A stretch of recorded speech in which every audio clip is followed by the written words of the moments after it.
আগের ভিডিওতে বলেছিলাম আমরা চন্দননগর স্ট্যান্ডে ঘুরতে যাব।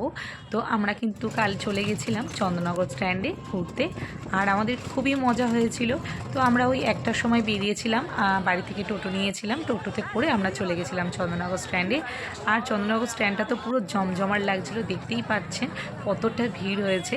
প্রত্যেক বছর কিন্তু চন্দননগর স্ট্যান্ডে এরকমই ভিড় হয় আর খুবই ভালো লাগে।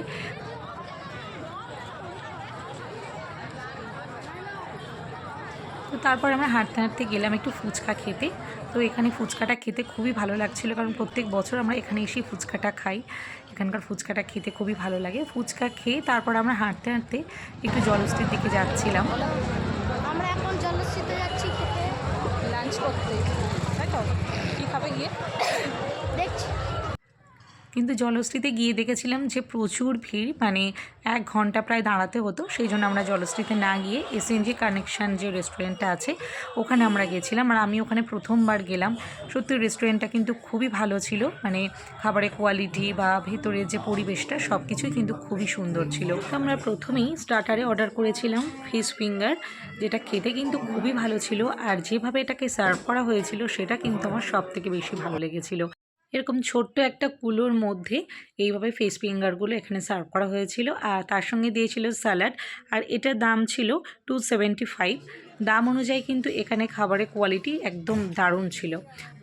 মাটন কষাটা দেখুন কত সুন্দরভাবে সার্ভ করেছে, আর বাসন্তী পোলাও ওটা একটা হাঁড়ির মধ্যে সার্ভ করেছে।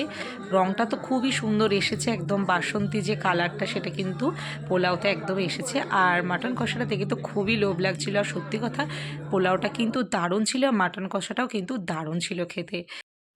তারপর অর্ডার করেছিলাম একটা মশলা কোল্ড ড্রিঙ্ক, আর অর্ডার করেছিলাম সিজিলিং ব্রাউনি। এটা কিন্তু খেতে খুবই ভালো ছিল, আর সবথেকে বড় কথা এটা দেখতে এত সুন্দর ছিল, এত সুন্দরভাবে এটাকে সার্ভ করেছিল, যেটা দেখতে অনেক বেশি ভালো লাগছিল। এই যে ওপরে সাদা অংশটা ছিল একদম ঠান্ডা, আর এই যে চকলেট যে জায়গাটা দেখতে পাচ্ছেন ওটা ছিল একদম গরম। তো যাই হোক, ওটা খেতে কিন্তু খুবই টেস্টি ছিল। আমরা তারপর খাওয়া দাওয়া করার পর ওখান থেকে বেরিয়ে গেলাম, আর টোটো নিয়ে সোজা চলে গেলাম বাড়িতে। তো আজকের ব্লগটা কেমন লাগলো আপনাদের কাছে অবশ্যই আমাকে কমেন্ট করে জানাবেন। আজ এই পর্যন্ত, দেখা হচ্ছে পরবর্তী ভিডিওতে। সবাই ভালো থাকবেন, সুস্থ থাকবেন, ধন্যবাদ।